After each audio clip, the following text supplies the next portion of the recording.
Hello and welcome to the Browns Blitz. Today is Wednesday, April 20th. This is episode number 146. I am your host, Rod Bloom.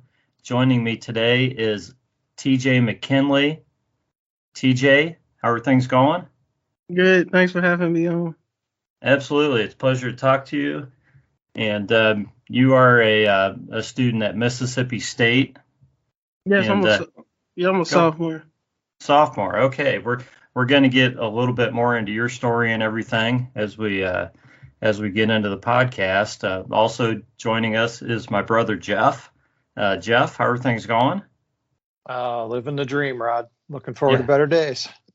Yeah, I crossed you up a little bit. We usually introduce you first. Yeah, it's been so long since I did a podcast. I almost forgot how. It's been a couple. It's been a little while. So definitely, it's good to have you back. And TJ, it's good to be talking to you. Everybody, you can find TJ on Twitter at Mr_TJ_Savage, and you can find me at CleeRodB, and you can't find Jeff. So, all right, guys, we've actually got some Brown stuff to talk about. So there've been a few moves and stuff happening, and the draft is just over a week away, or actually a week from today. Is that right? Or a week from tomorrow? A week from tomorrow it starts. A week from tomorrow. Yeah, I had to get you have to get your day straight before you start thinking about how far off it is, I guess, huh? Right. Yeah. What is today? Yeah, today's Wednesday, isn't it?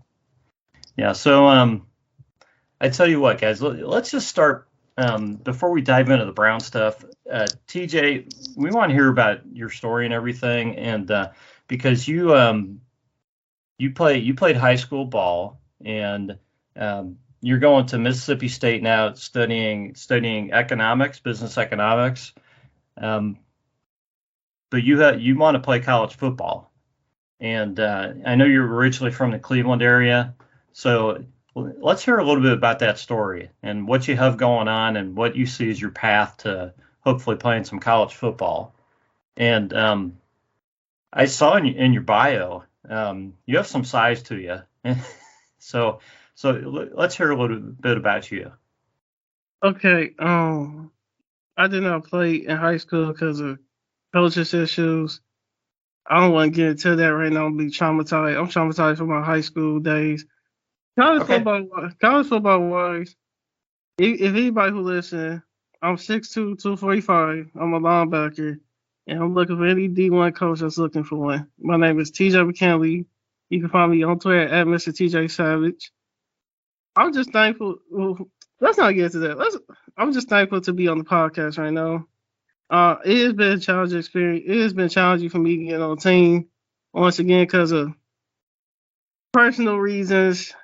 I don't want to get into because that's not what we're here for. But I just like to take the time to thank Rod and Jeff for having me on.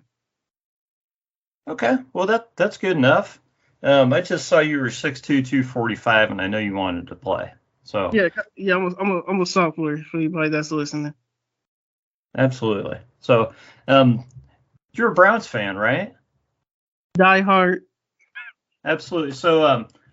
So I know you're living in Alabama now, and you're going to Mississippi State. So how long have you been in Alabama? And kind of lead us through your Browns fandom and how that developed. I don't know how long you lived in Cleveland and how long you've been in Alabama.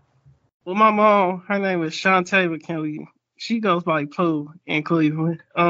She born and raised in Cleveland, Ohio. I'm born and raised in Cleveland, Ohio, and my sister is. My brother is from North Carolina, but he a Seahawks fan. I was there when we sucked. I was still there when we started to get better. No bandwagon fans. I've always liked the Browns. Every time I go somewhere, Cleveland suck. Y'all ain't never gonna be good. Well, now that we're winning, I'm a Cleveland fan. No. I was there when we would get roasted every week. So I'm just glad that we're winning now. So how long have you lived in Alabama? Just since you've been going to school down there? Since ninth grade. Yeah, high school. Okay. So So yeah, so you're in Cleveland for quite a while, long enough to have lived through a lot of Brown stuff, and long enough to learn and to follow the Browns since you've been down living in the South. So Yeah, I was in North Carolina. I was in North Carolina for a few years, and then I moved to Alabama. okay, gotcha. So so who are some of your favorite players on the Browns? Right now, Either now or in the past. Anybody you've liked? okay. I like Josh Cribbs. I like Brian Edwards, the wide receiver. Derek Anderson was good for a point in time. Basically, that whole squad right there. The line we had I forgot some of the defensive players, but I like them too. I know Browns fans gonna hate me. Right now, I like Denzel Ward. I like Jarvis, Myles Garrett. What's the other edge rusher? Javion Clowney. I just like the time. I like the Batonio, the offense. Is that how you say it? The offensive lineman. Batonia? Yeah, I like that. I think we got the best online in the league. That's just my opinion. I just like I can't name one top of my head right now. I just like basically every year I just like all Browns players. If you on the team, I'm root for you. That's not a bad way to look at it, TJ. Yeah. Sometimes it's easier just to root for the team and the jersey, right, Jeff? You got it. So, guys, there's actually, we've kind of been sitting around, and there hasn't been a whole lot going on lately since the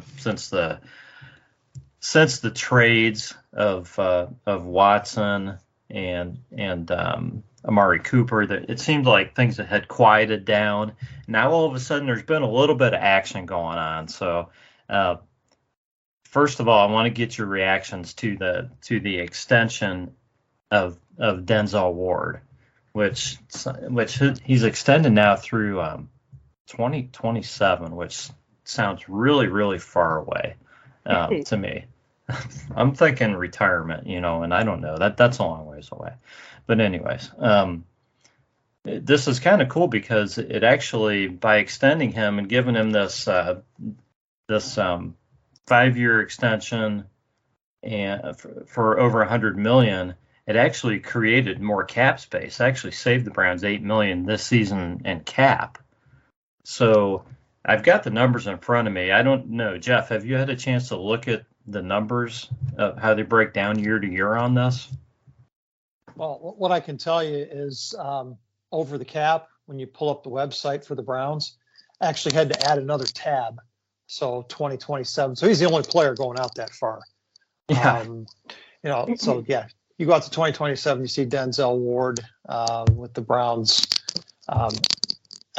owing him, his cap number's a little over $24 million. So yeah, I think one of the things that Andrew Berry's always done well is shift money down the road and give himself more flexibility in the coming season. And this is just another example of that.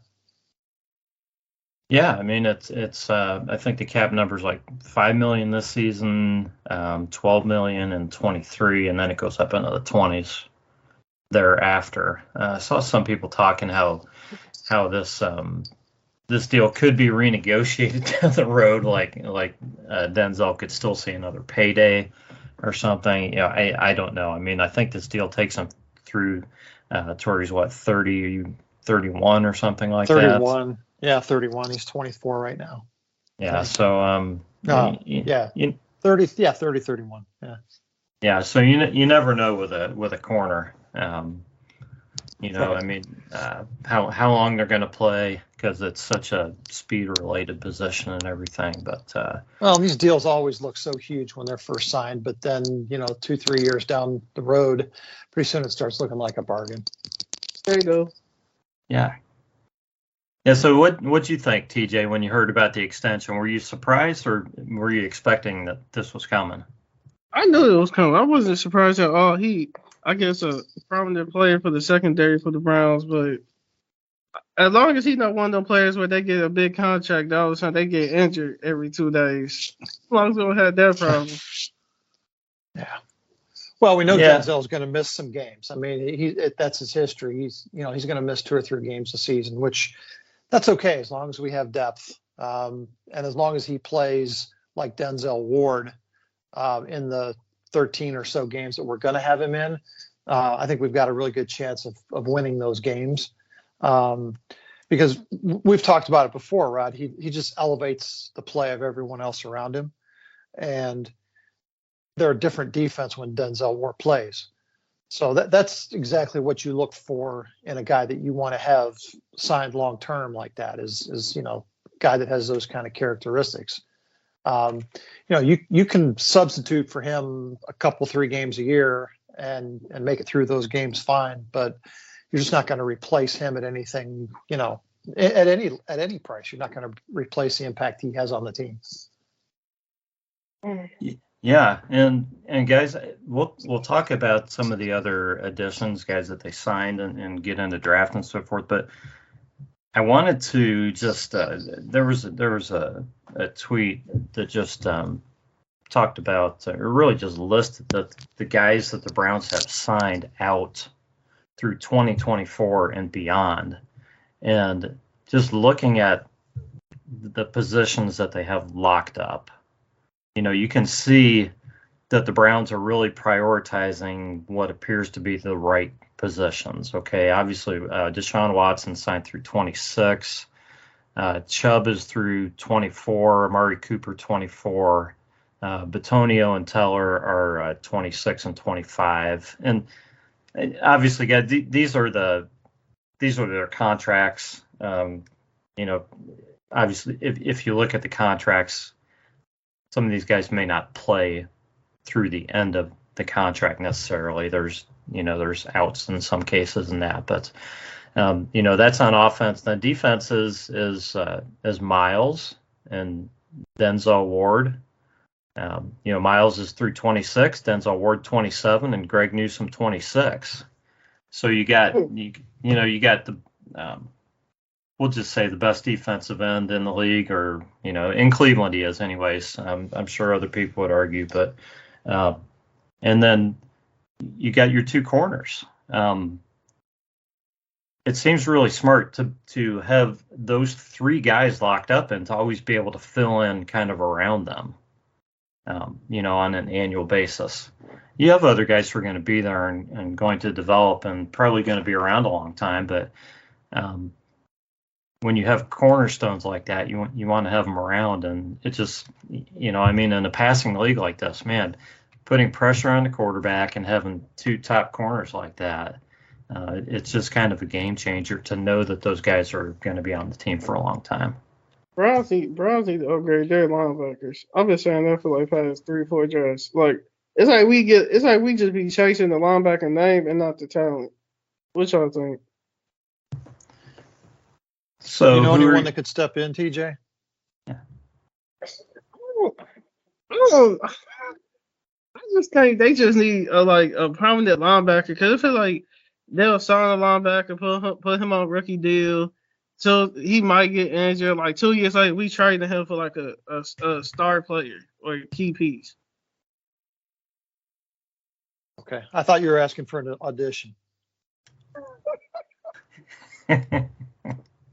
If any college need one, any D1 college, I need one. I'm clear about the NCAA, so I'm ready whenever they are. You could be like LeBron, just go right to the pros. Why not?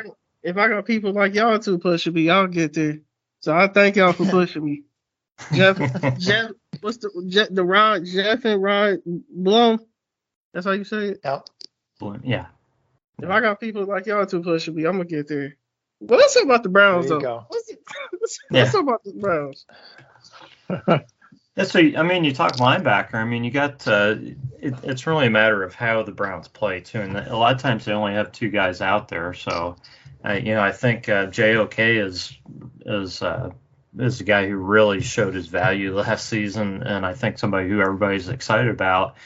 And then you've got Anthony Walker, who say what you want. He's a pretty good player. Yeah, he is. And then I think it's a matter of Phillips, who really looked pretty good when he came back last season. It's a matter of what we get out of him and how much he grows, and if we can see him play for a season. I really think if JOK and Phillips can be out there as when they're playing a 4-2-5, and Phillips can grow into that role, that I think the Browns are in good shape. But we really don't know that yet.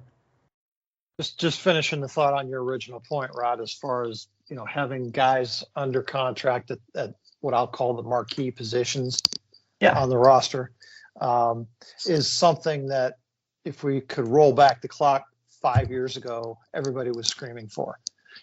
Where are the guys who are in the prime of their career, getting that second contract and laying down that foundation for the roster so that we're not having to go out and try to find free agents, try to draft guys that can fill those roles.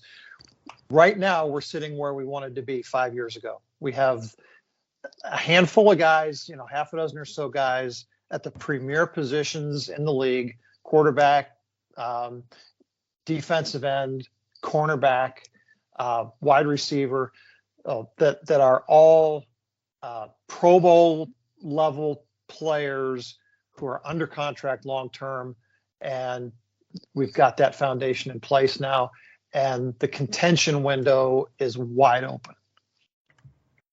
Yeah, and you have guys in charge who are smart enough to not set these contracts up to where it gets the team in trouble. And I think that's something different too. There's always a certain amount of risk with a long-term deal, but I think they've given them to the right guys. Yeah, I agree.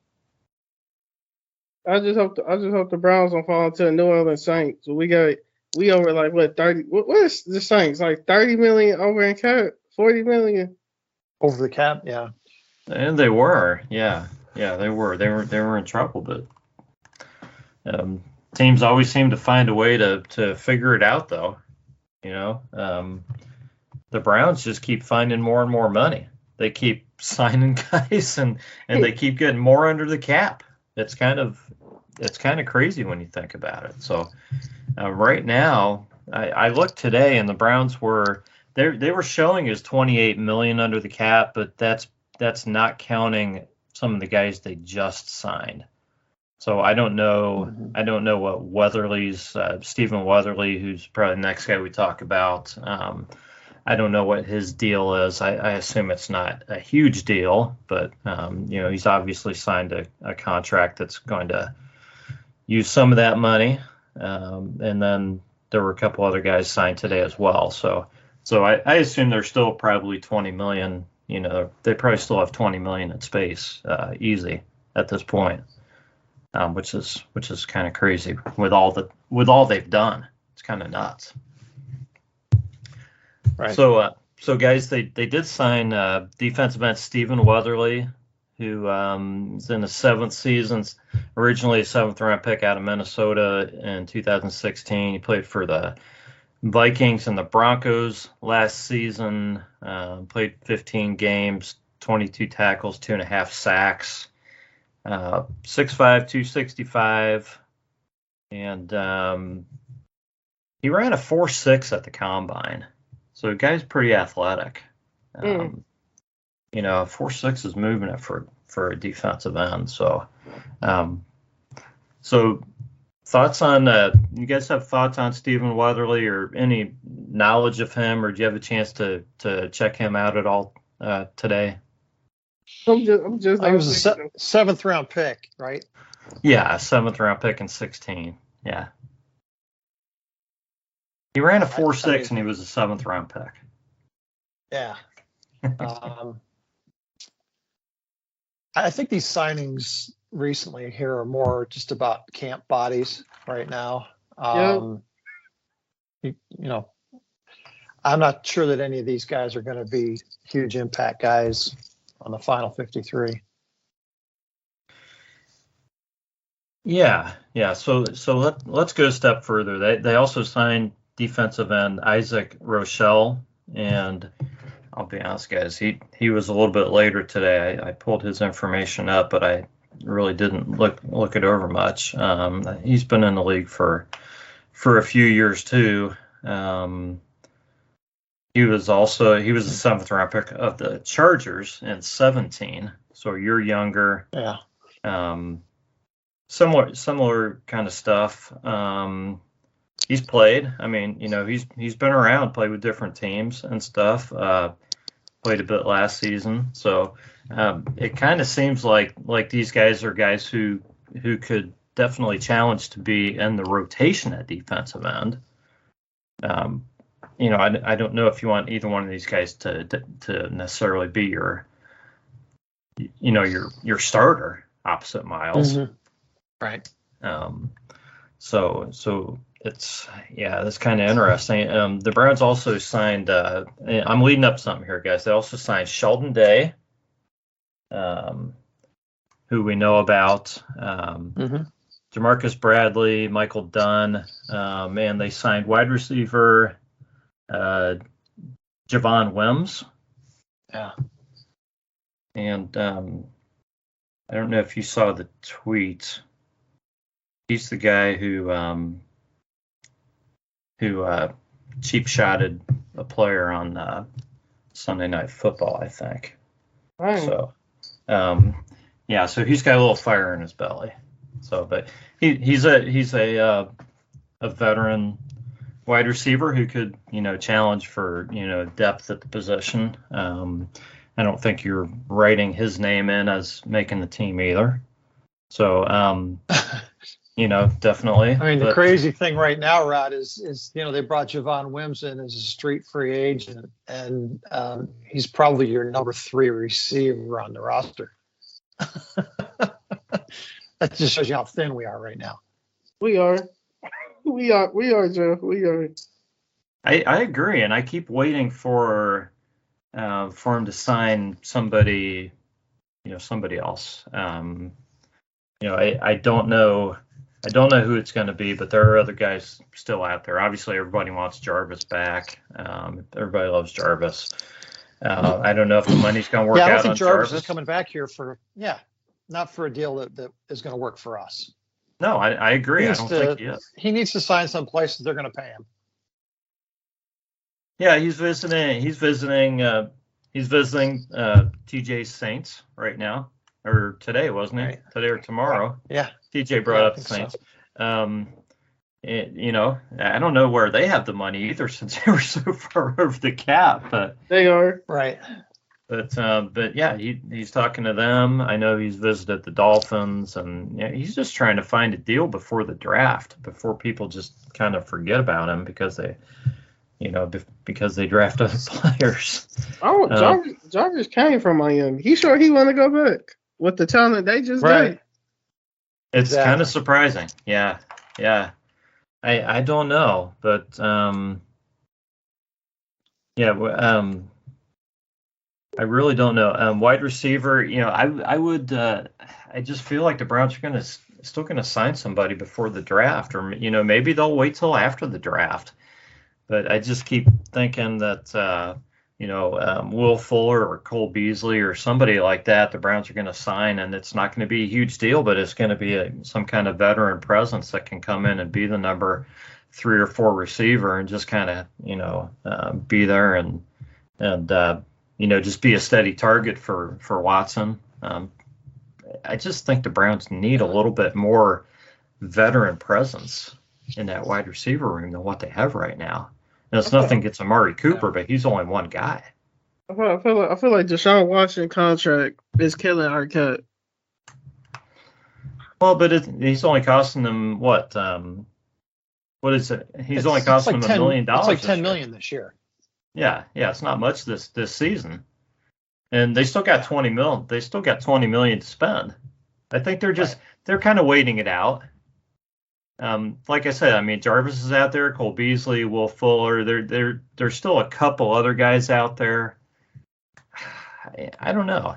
What do you see happening, Jeff? Do you think?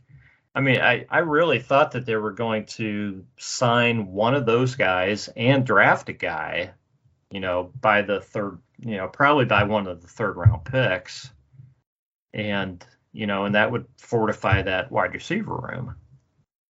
Yeah, I think you really have to see how the draft shakes out. This is a very deep draft again with wide receivers. And, are we going to be able to pick up somebody that's going to jump into that number 3 receiver role?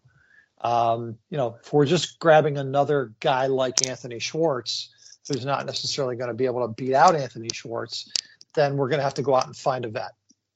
And, if we find somebody in the draft, if somebody falls to us or, somebody really steps up in camp, then maybe finding that vet wide receiver isn't as important. But right now, wide receiver to me is feeling a little bit like the D line felt last year, and feels again this year, by the way, where they probably just got to throw a lot of bodies at it and see, who shakes out.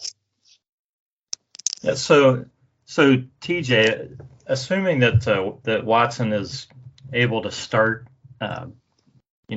this season, which, depending on who you listen to, it sounds like he's probably going to be playing most, if not all, the season. How comfortable or uncomfortable do you feel with the wide receiver room, knowing that you've got Amari Cooper and DPJ, and then you've got some other guys, and you know that Watson kind of raises the level of some guys? How do you feel about that situation? Are you relying on Watson to bring the level up for some of these receivers, or do you really feel like the Browns really need to address that position still?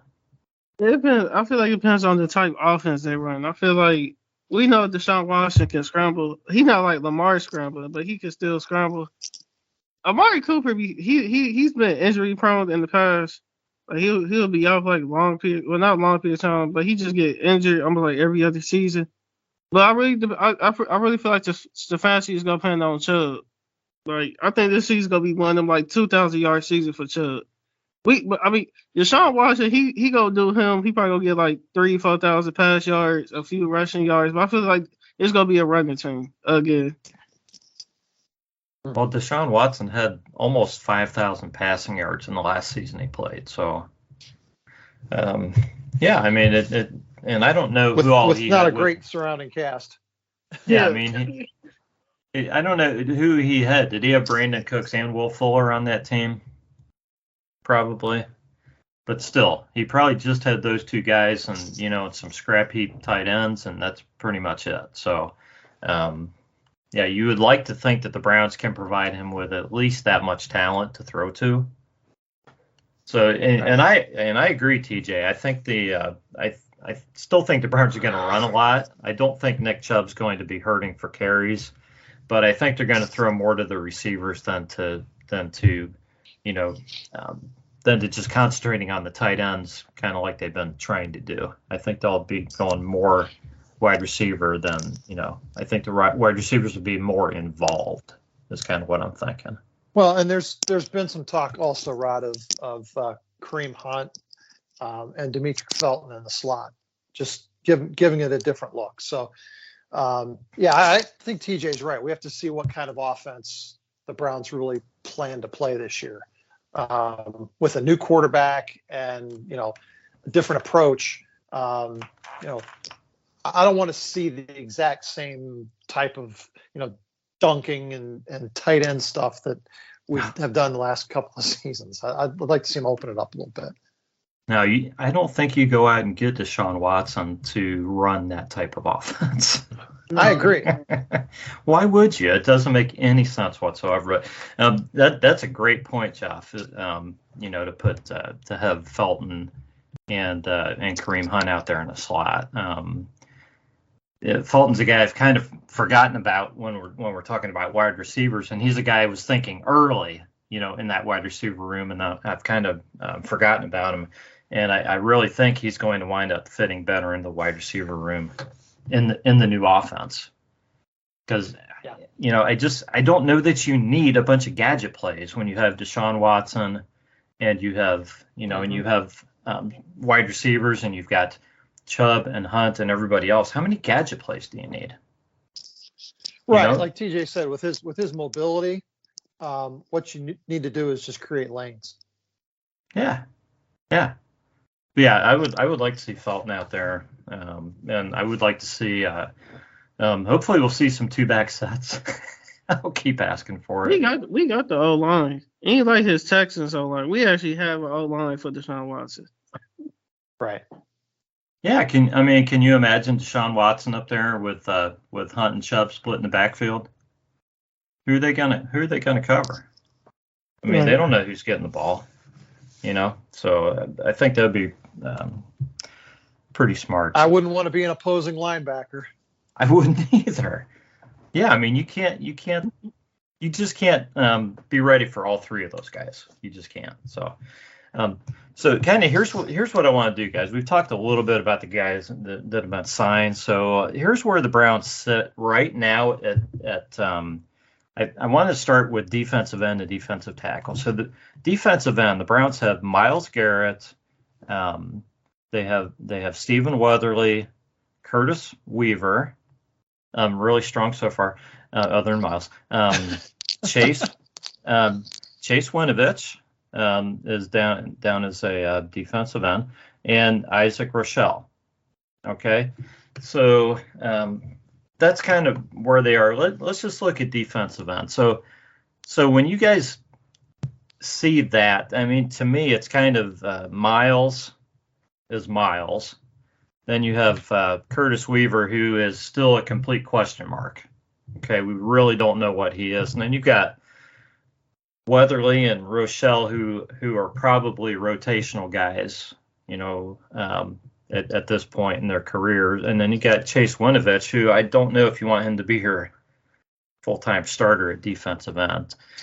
How do you guys feel about that? About that room, that defensive end room. I'm gonna go first because I know Jeff gonna do better than I do. I think they really just trying to. Deshaun. Myles Garrett has asthma problems. Have y'all heard about that? His asthma. Mm-hmm. Yeah. I really feel like they. Why he had such a tough time with COVID. Yeah, I think Myles Garrett getting up there with age. For him to be playing the way he's been playing at a high level, football wise, he's getting up there. I feel like now they just stacking up bodies, like as Jeff said at D line. Like I think they just okay. We just need y'all just to be a distraction for Myles Garrett, because everybody know Myles Garrett getting double team on every play. Everybody knows that, but I feel like they just need guys to be there. I'm just being honest. Jeff, what you think? TJ, I'm impressed that you were able to I'm assuming you're what, 19, 20? I'm 19. 19, yeah. I mean, only a 19-year-old could look at a 26-year-old and say he's getting up there in age. Oh my God. Yeah, defensive end is a problem right now, and it makes you yearn for Jadeveon Clowney to resign. Because I think what the Browns have is a couple of guys who can come in as that third down pass rushing specialist, which is, where I see Winovich, which is maybe where Curtis Weaver will surface. And then they've got a couple of guys in Rochelle and Weatherly that could be a rotational defensive end, like, oh, shoot, you're on a blank right now. The guy that's been in that role the last couple of years, maybe like Porter Gustin or Joe Jackson, those guys. Yeah. Right. I really think we need to find a first and second down defensive end to bookend for Myles. And if it's not Jadeveon Clowney, and it's not a guy in the draft, then man, Andrew Berry's really got his work cut out for him to find somebody to plug in there. My first hope would be that, they can somehow find money to bring Jadeveon back. Thought that fit was outstanding. If not, then, hopefully that pick number 44, we can find a guy who is a first and second down defensive end who can maybe slide inside and allow somebody like Winovich or Weaver to create that, that pass rushing package, that NASCAR package or whatever they're going to run on third downs. otherwise, man, there's not a lot going on the defensive line right now. And, hopefully we're going to see a bunch more bodies. Yeah, go ahead, TJ. I hope the Browns do not pull the Giants. Yes, Giant fans, I am roasting y'all. I hope the Browns don't pull the Jets and the Giants where they pick like a running back and we don't need one. Okay. Right. If they go running back at 44, I think everybody's jaw's going to drop. Yeah. Right. Yeah, Jeff, guys, at defensive end, I think you look at the room and it's not a bad room if you add Clowney to it, because you feel pretty good about these other guys being the backups, but you don't feel great about any of these other guys being the starter opposite Miles. But I think Winovich, Weaver, if he looked good, Weatherly, Rochelle, any of those guys could turn out to be decent rotational guys. Mm-hmm. So, but you're right, Jeff. Sheldon Day didn't show us much early in the season, but by the last few games, he was contributing as a rotational D tackle. So you need guys like that on the roster. Yeah, so let's move to D tackle, and right now you have Sheldon Day, thank God, Taven Bryan, Jordan Elliott, and Tommy Togiai. Okay, you have I think at least three guys that you think are I don't know, decent. Taven Bryan, Sheldon Day, Jordan Elliott. Tommy Togiai is, I think, almost completely unproven at this point. The other guys, I don't know if you're thrilled that any of them are your starter, but you're hopeful that they're going to play well, right? And at least they've played some. So how bad does the DT room look to you guys right now? Yeah, you go first. Me go first? Yeah, Jeff's nominated. The thing that concerns me is the two guys that beat these guys out last year aren't returning. Yeah. So, yeah. What does that say about these guys that they couldn't win a job last year when they competed with two guys that didn't stick for another season for various reasons? You can only be developmental for so long, and pretty soon a guy like Jordan Elliott has to step into a starting role. He was a third round pick, right? So, by this point in his career, he should be ready for a starting role. If he's not, then you really have to wonder about why he's still on the team. And Togiai's a year behind him in that process. So yeah, I don't think this part of the roster is complete by any stretch of the imagination. What do you think, TJ? Yeah, I'm looking. They only got like 3 or 4 D tackles currently on the roster. So, like Jeff said, I just think the whole D. I think they have a JJ Watt effect. They depend way too heavy on one player on the line to do something. I feel like the Browns really need to pay attention to the D-line depth chart. Yeah.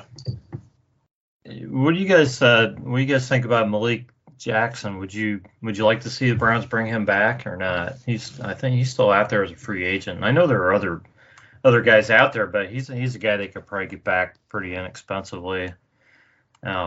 He's not gonna get sacks or anything, but he was a starter last season for the Browns. He's 32, 33 this season. Yeah, I don't know how much gas he's got left in the tank. Yeah, he'll be all right.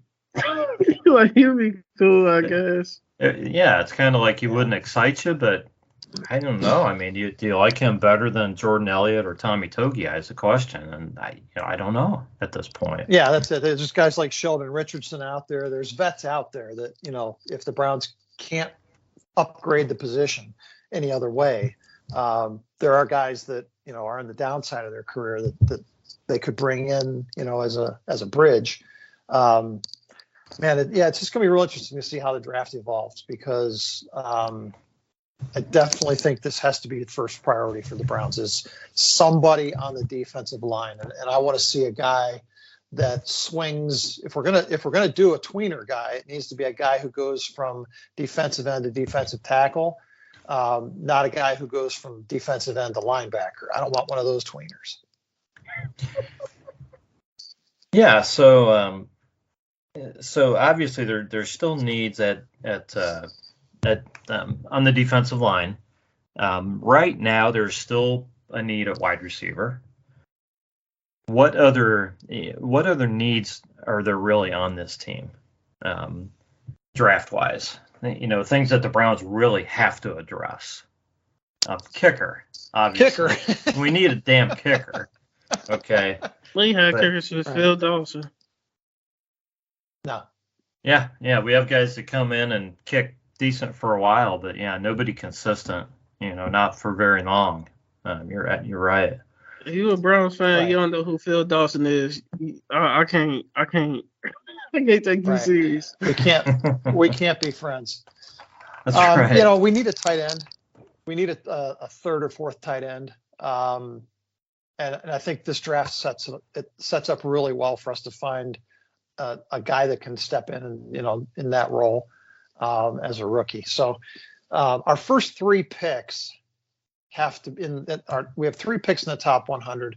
I think they have to be defensive line, tight end, and maybe receiver. It might be double dipping on defensive line.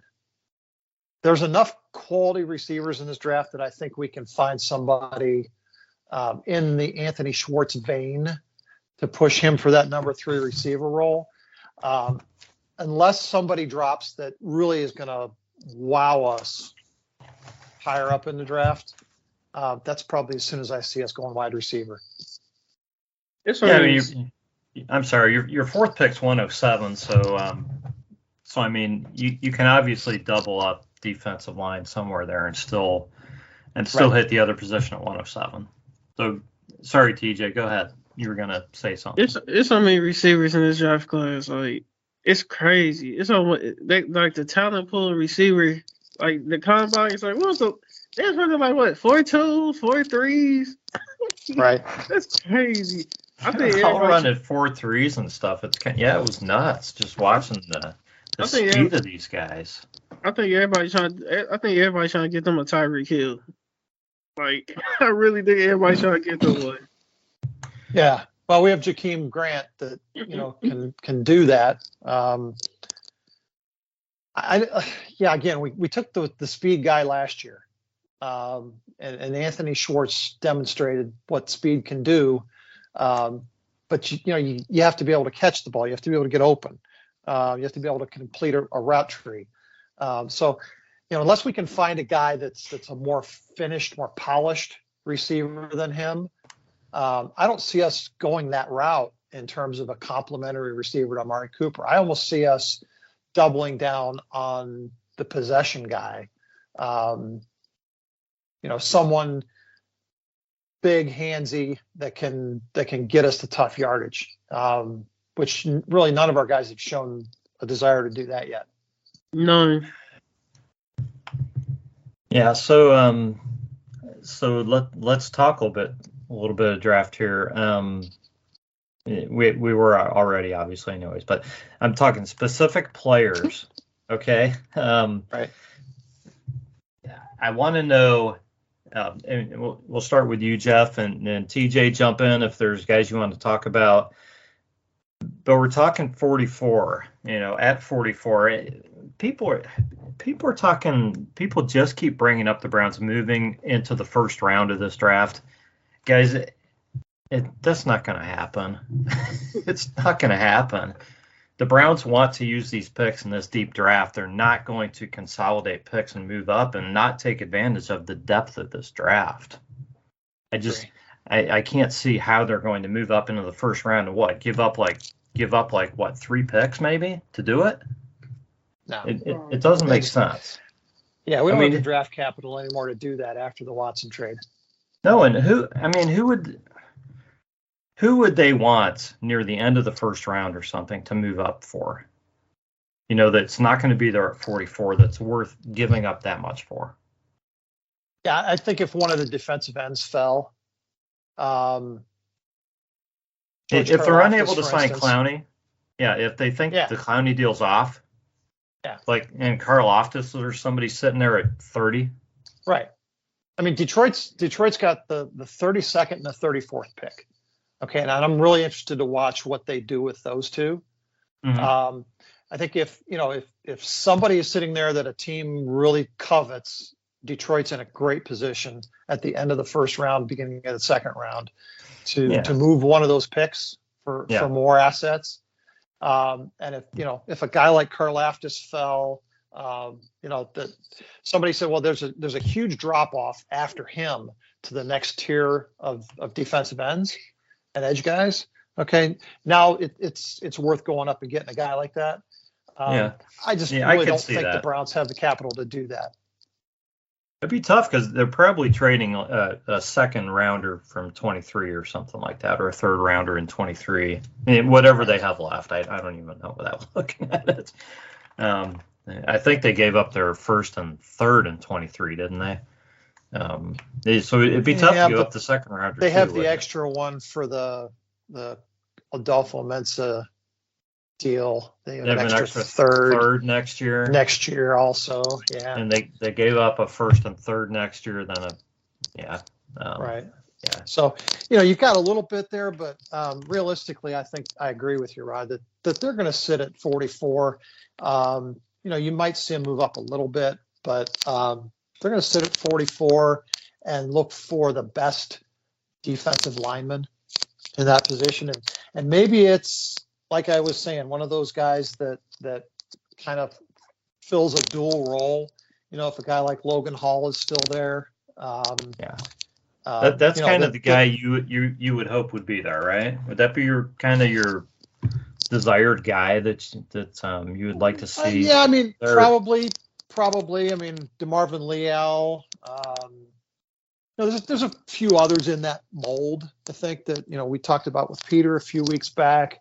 Mm-hmm. That I think can do both for you and give you some flexibility on the D line, which would really help Joe Woods to start to build some different looks.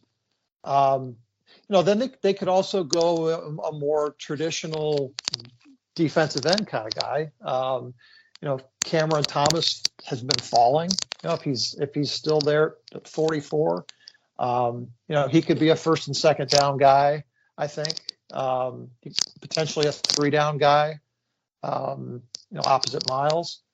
But I think, they've got to look at those kind of guys. I mean, I've seen Travis Jones mocked a lot. I honestly don't see them going for a one technique. I just think that'd be stupid to draft a one technique that high. Yeah, it didn't really fit. Yeah. So, TJ, thoughts on the draft? Have you been following this very closely? Defensive line players. I've been looking at a few like Jermaine Johnson. I really just want to say shout out to all the small school players who have fought their way to get to the draft, who even getting looked at, because I know it's hard with the big Power 5 schools. So I just want to say shout out to all the small school players. Yeah, Jermaine Johnson's a guy who's moved up. I think, at least on boards. I guess we'll see when the draft gets here, right, Jeff, as far as how far he's actually moved up. But I think he's going to be long gone before we pick. But there's 4, possibly 5 guys that are first rounders that we're just not going to get a look at. And then beyond that, I think most of them are those tweener guys. They're the guys that are going to work best in a 3-4. or as a pass rushing specialist. And I just don't see us taking a pass rushing specialist with our first pick in this draft. No, we need a traditional defensive end if you're taking a defensive end. So tell me this, David Ojabo. I've been hearing different things about him and him dropping on some boards and some people saying, a reason not to draft him. Have you been following this, Jeff? And where do you stand on Ojabo, and where do you think he's going to end up going? Is he still a first rounder? Well, he's definitely a first round talent. I think he's falling because of the Achilles injury. And teams are going to be reluctant to commit huge capital to that kind of an injury. We saw what happened with Grant Delpit. It took him, almost 2 seasons to come back. Well, I mean, and so he's a tremendous athlete, and I think if he hadn't suffered the injury, he probably would have been a top 15 pick. But what I'm hearing is he's going to be probably a top of the second round guy, and for us, I don't think that makes a lot of sense. I think, we need somebody who can step in and, the caveat there is that we signed Jadeveon Clowney and we're developing the guy to replace him at the end of his contract. Right. I still think we need someone who can play this year. Yeah, I agree. It'd be tough to take a guy with an injury like that. Is that the dude who got injured? Is that the Michigan? That's a Michigan dude. Yeah, the Michigan defense. Yeah, in his he tore his Achilles. He was coming back and he just started stumbling. He fell. I seen that. He fell and all the coaches just stood around. Nobody wanted to help him. Yeah, it was ridiculous. They did him dirty. It was horrible. It's a horrible injury to watch. I mean, I remember when Olivier Vernon tore his in the last game a couple seasons ago, and you just watch the guy just fall down, and it's incredibly painful. And people just have to stay away until the guy can kind of scream it out, right? And it's a tough recovery. It's a tough surgery. For a young guy, I mean, I'm sure he's got a good chance of bouncing back, but there were questions again about Grant Delpit, and what was going to be the effect? Was it going to impact his speed and his explosiveness? All those things, right? So, teams are going to be a little bit reluctant. Yeah. So Jeff, who's your top second tier defensive end? Who's the guy that makes you think at 44 that didn't drop out of the first round? Who's the top of the second tier? Come on, Jeff. True defensive end. I mean, any of these guys could be. Well, yeah, could slide inside, but I think probably the guy that I think would be the best fit for us, that has the best chance of being there, that could hopefully win a starting job opposite Miles, would be Cameron Thomas. Okay. I'd spend the 44th pick on him. It's probably a little bit of a reach. Unless somebody like Devontae Wyatt falls down, somebody really explosive inside, or maybe Logan Hall that you see an opportunity to use him in different packages. But I think Cameron Thomas that's kind of where is Logan still the Hall, safe pick. That's kind of where Logan Hall might be, though, right? That kind of realistic for him, 44, maybe. I mean, you don't know, obviously. Yeah, I mean, I've seen him mock different places. I mean, it's close. And these guys move around a little bit, So I don't know. Yeah. There's a handful of guys in that group. Yeah. I think there's a handful of guys in that group that the Browns would do well with any of those guys, and just figuring out how to utilize them. I think the question was defensive end. Who's most defensive end like? Yeah. I love how you break down. I love how you break it down. He does a nice job. Yeah. So I don't even get paid for this, TJ. As soon as I get paid, you'll get paid, Jeff. Anyway, so Right. wide receiver. TJ, do you have favorite wide receivers in this class that you think might be there in the second round?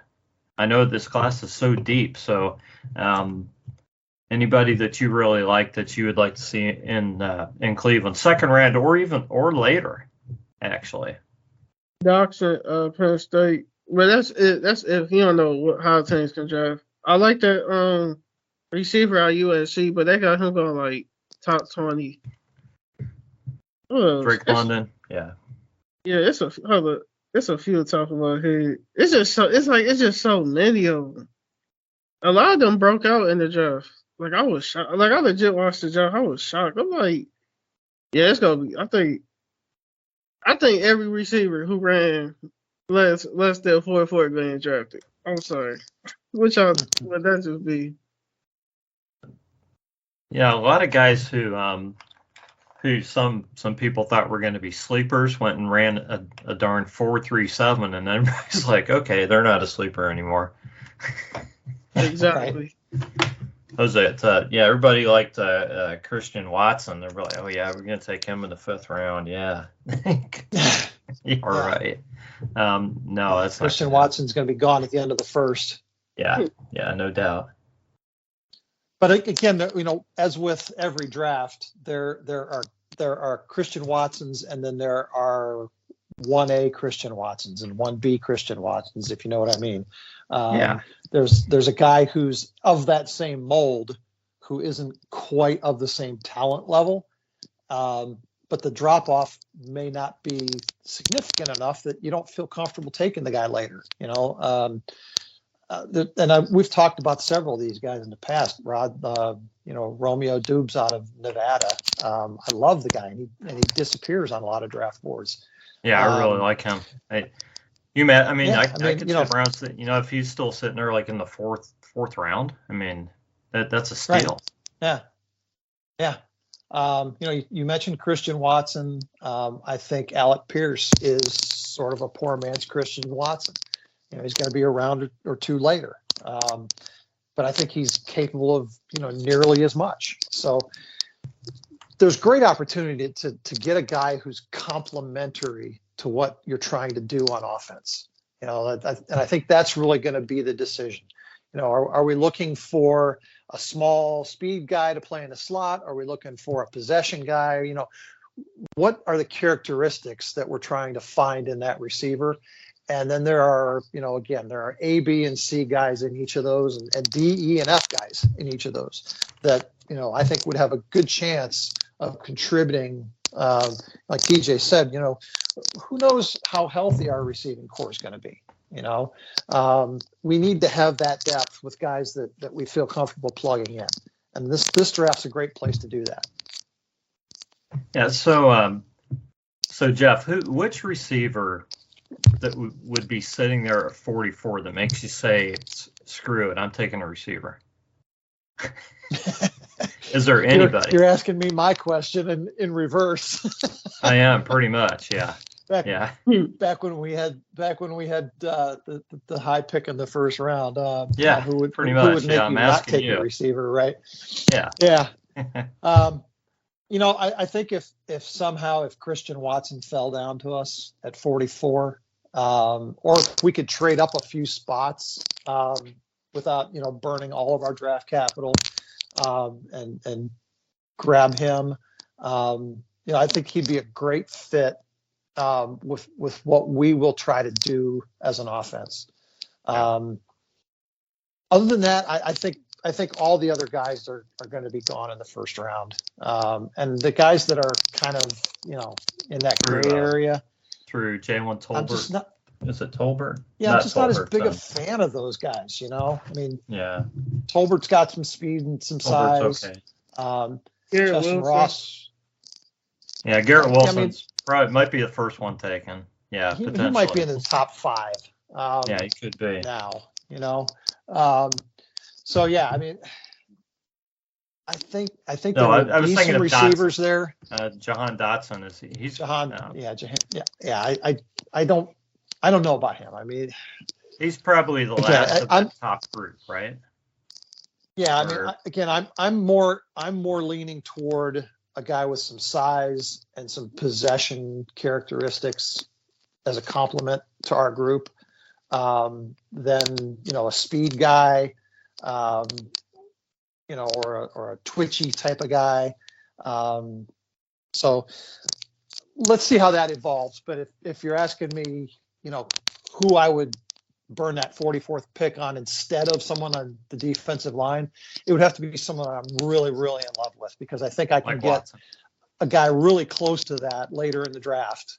Yeah. And my need at defensive line is either D tackle or defensive end is so much greater than receiver that I would have to be totally in love with the guy. I'm with you, and guys like Romeo Dobbs and Alec Pierce. I mean, Alec Pierce, his numbers were so crazy at the combine. I think he had the best vertical, of anybody. I mean, and he's already a tall guy and everything. Just very athletic guy. I think he's going to be a really good pro.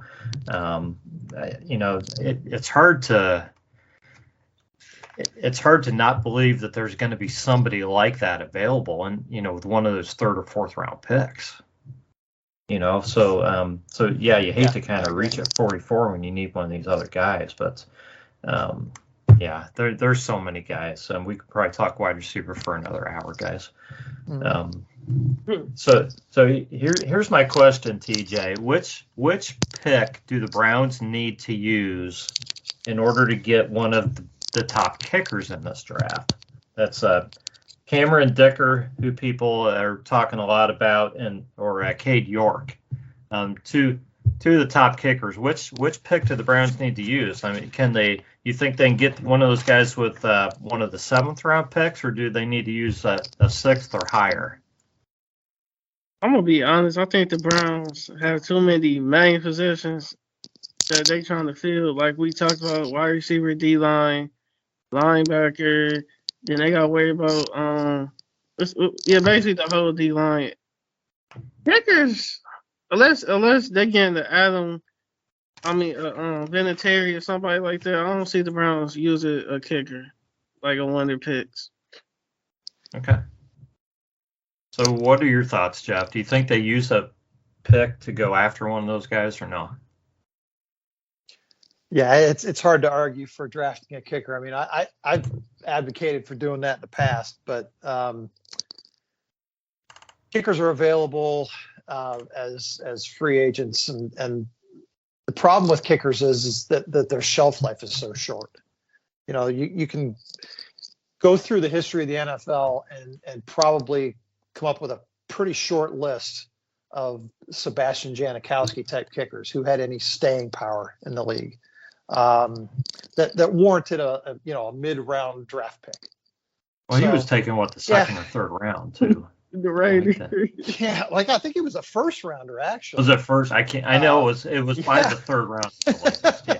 The Raiders were nuts. I mean, the Raiders have that kind of history, but but the guy scored. I don't know how many thousand points did the guy score in his career though. So I don't know. It was fun to watch him kick though. Right. Punished but as kickers go, and the same with punters. I mean, they're just typically they're going to have a season or two where they're really worth having, and then you're on to the next guy. So it's more of finding the right ebb and flow in that cycle, versus drafting guys that have tons of talent. So. Yeah, I'd love to see us get better at kicker. I'm thinking unless they get to one of those 7th round picks and there's just not a running back that they really like, or some sort of developmental lineman or something there and a kicker's sitting there. Yeah, maybe. Could happen, man. There's a ton of great running backs in this draft too. Right. Yeah. Anyway, so all right, guys, we've been going for a long time, so let's get some closing remarks. TJ, we appreciate you sitting down and talking with us tonight. It's been a lot of fun. What would you like to say to all the Browns fans in closing? Okay. First off, this is TJ McKinley. You can find me on Twitter at Mr. TJ Savage. To all the Brown fans out there, do not get down because of the scandals and all the allegations going on around the team. We will come back stronger. I know it sounds cliche, but we've been through enough downfalls. So I don't think it's time for Brown fans to go back to that. So just be patient. Excellent. Jeff, words for the listeners in closing? Good points, TJ. Yeah, the draft's going to be fun next week. I'm looking forward to it. And Nick Saban, if you're listening, the name was TJ McKinley. Ring him up. Absolutely.